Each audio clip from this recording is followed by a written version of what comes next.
Hujambo and welcome from Kwale County once again. We've been bringing you updates about Mwache Multipurpose Dam Project. This is a unique dam, one of its kind in the region. It is going to resolve water crisis in Kwale and Mombasa counties. We've brought you updates about how area residents will benefit from the project and how project-affected persons are being resettled. Let's now focus on how the project is linked to agriculture and climate change. This catchment is 300,000 hectares. It yields about 4 million tons of sediments, which we want to retain within the farms. Terraces tumeanza kuona matunda. Nafikiri hata wenye mashamba wanashuhudia. Hasa kwa upande huu ambao kuna kilimo kimeanza. Ndio sasa naona faida ya hii miradi ya gabions na terraces. The end game is to fill our buffer zone with a dense forest of rich indigenous trees.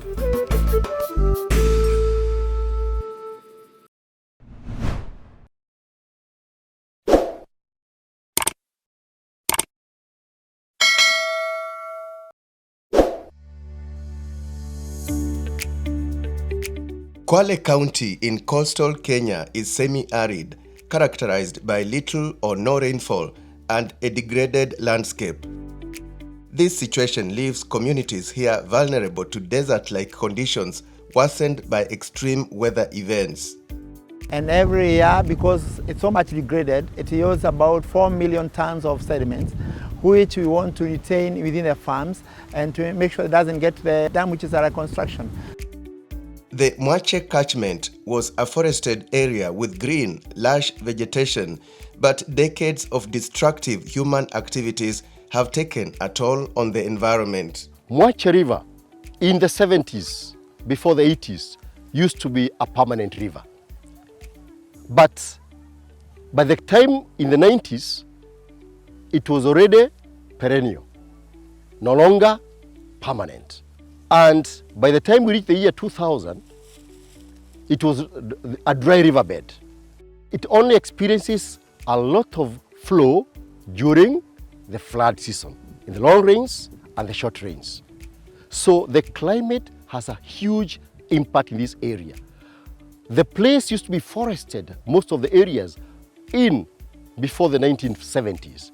But the people, because of the harvesting of charcoal and wrong farming methods, the place has become more and more bare.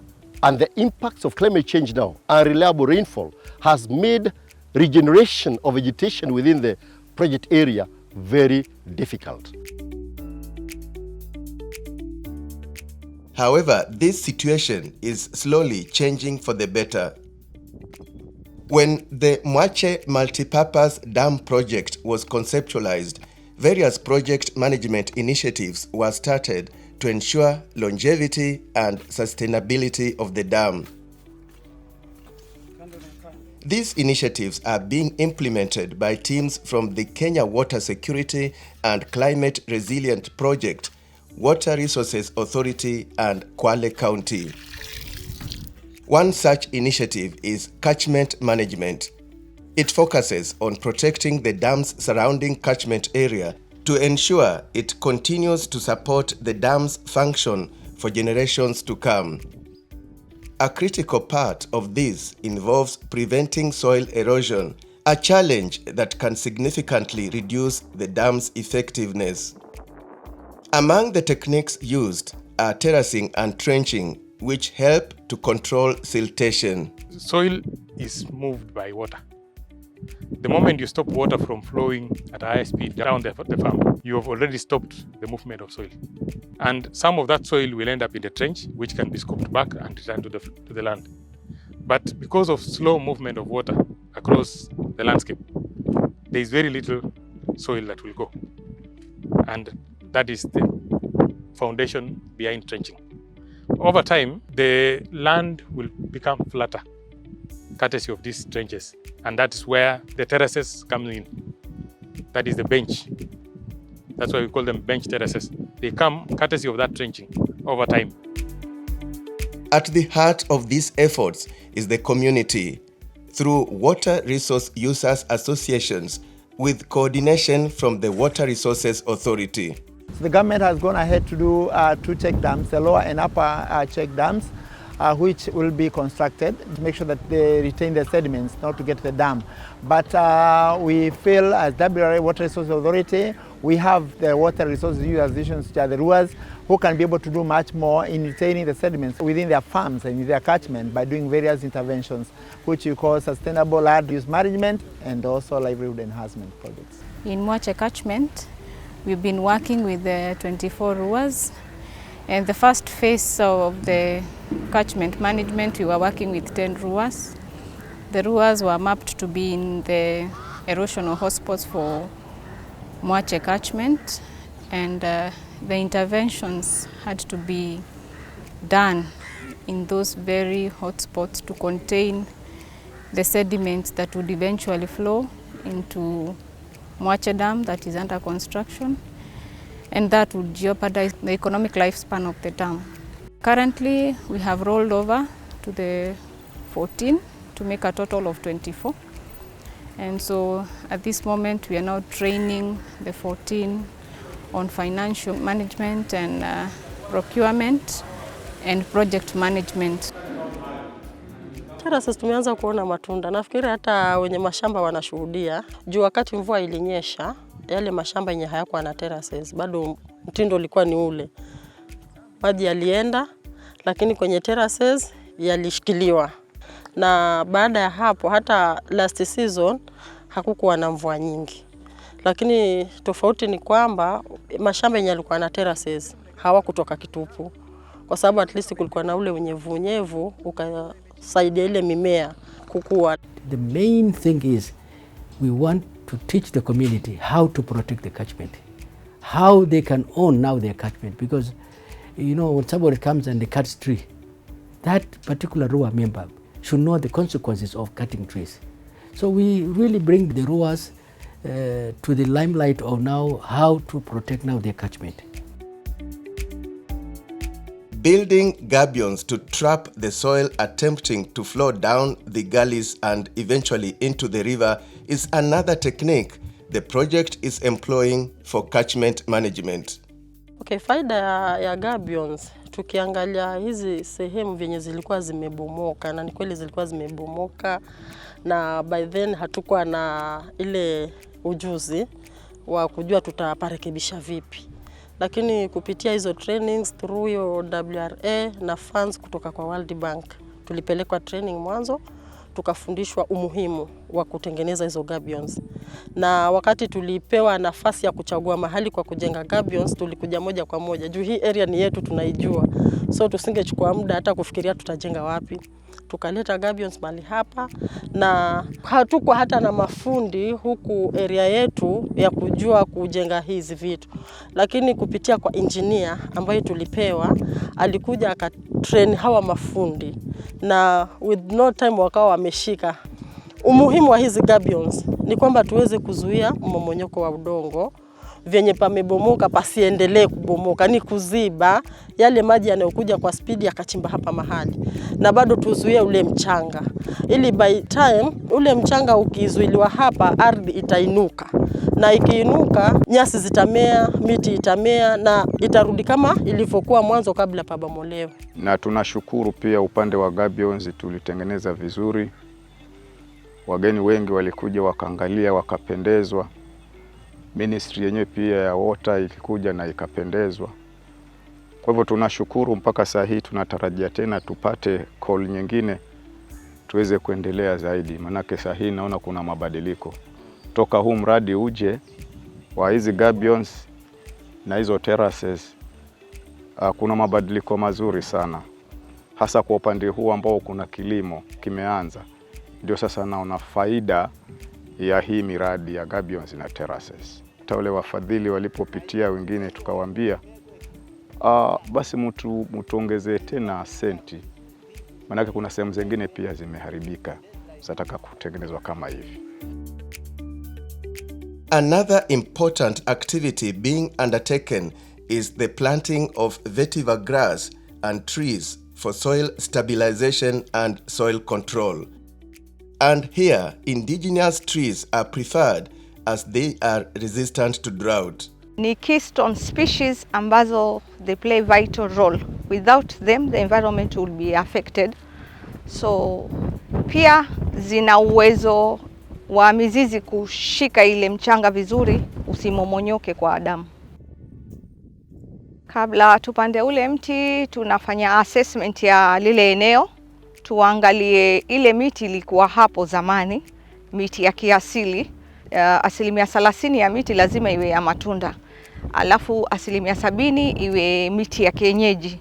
So tunaangalia ile miti iliyokuwa hapo, na sasa tunaona imeathirika kulingana na human activities kama fetching firewood na kupata timber.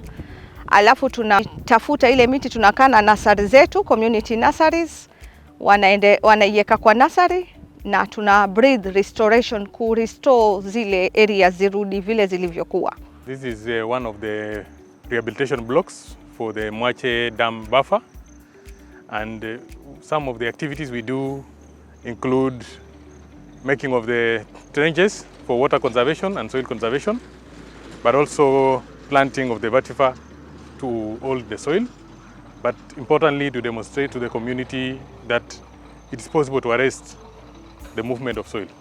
And as you can note, this is the site close to the crushing plant, where we do aggregate crushing for the construction of the dam.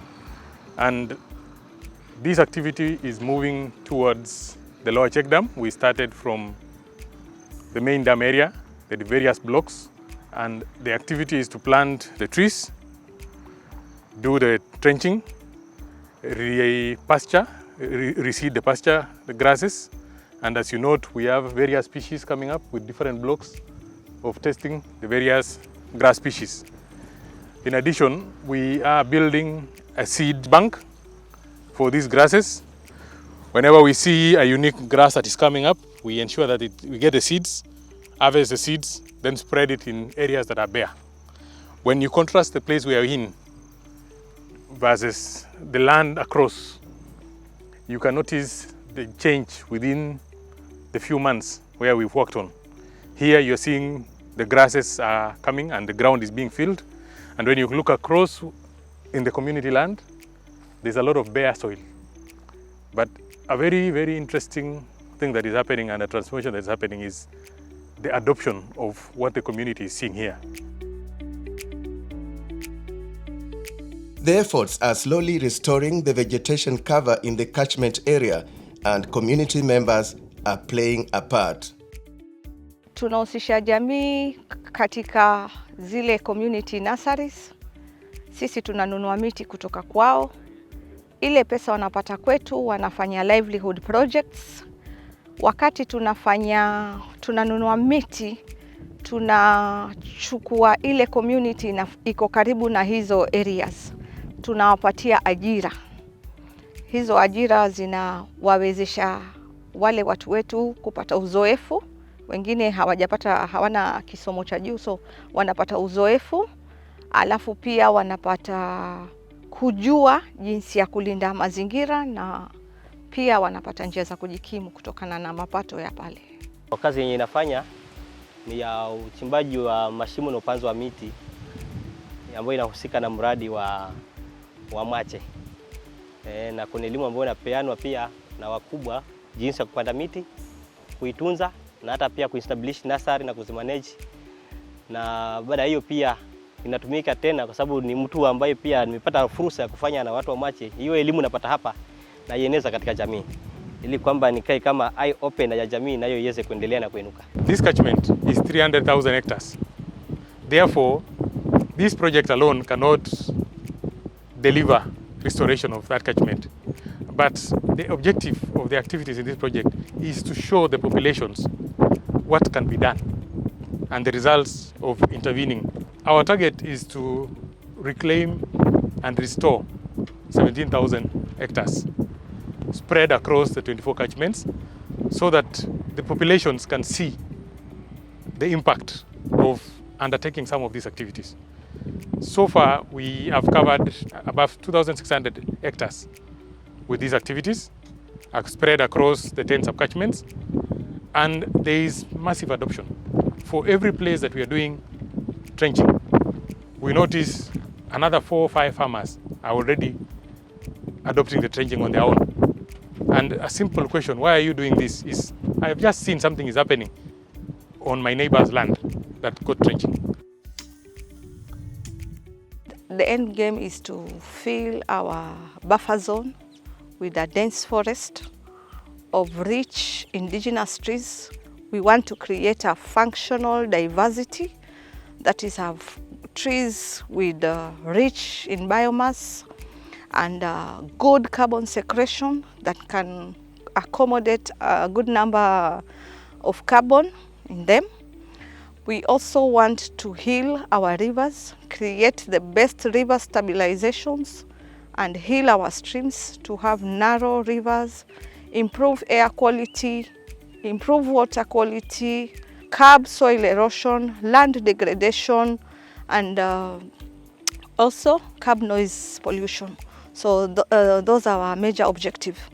And we can see that we are realizing them day by day, because the success of our growth rate of our trees that are serving different functions, like from where you left until now, we have trees that can accommodate a large number of salt.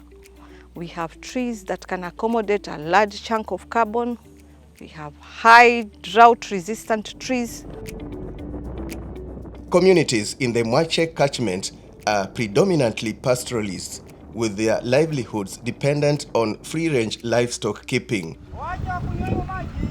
And so, to protect the catchment from the effects of overgrazing, the project catchment management team has been training farmers on sustainable ways of livestock keeping. With the changing land tenure, the change of land from communal to individual or family holdings, the farmers see the value of now protecting the grass, protecting the catchment and ensuring there is always grass for the dry season. So with the right grazing systems, the loss of soil, courtesy of excessive grazing, will be reduced. Therefore, we are working with the communities to show them the value of keeping less. If you are keeping goats, you don't need to keep 1,000 goats that you sell at a lower price. But improve these goats, keep less, and be able to sell more at a higher price. So we are doing a program of improving the breeds of the goats, improving the breeds of the cows, improving the breeds of poultry and other livestock within the catchment. Crop farmers are also getting training on best farming techniques to ensure sustainable farming methods. One area we are also promoting is conservation agriculture, whereby we want to discourage the farmers from doing a lot of plowing. 70% of the plowing that you see in the catchment is unnecessary. So with conservation agriculture and reduced tillage, it means you are not disturbing the soil. A soil that is not disturbed cannot be carried away. So we are encouraging farmers to do that. And lastly, the aspect of growing the right crops for this agroecology.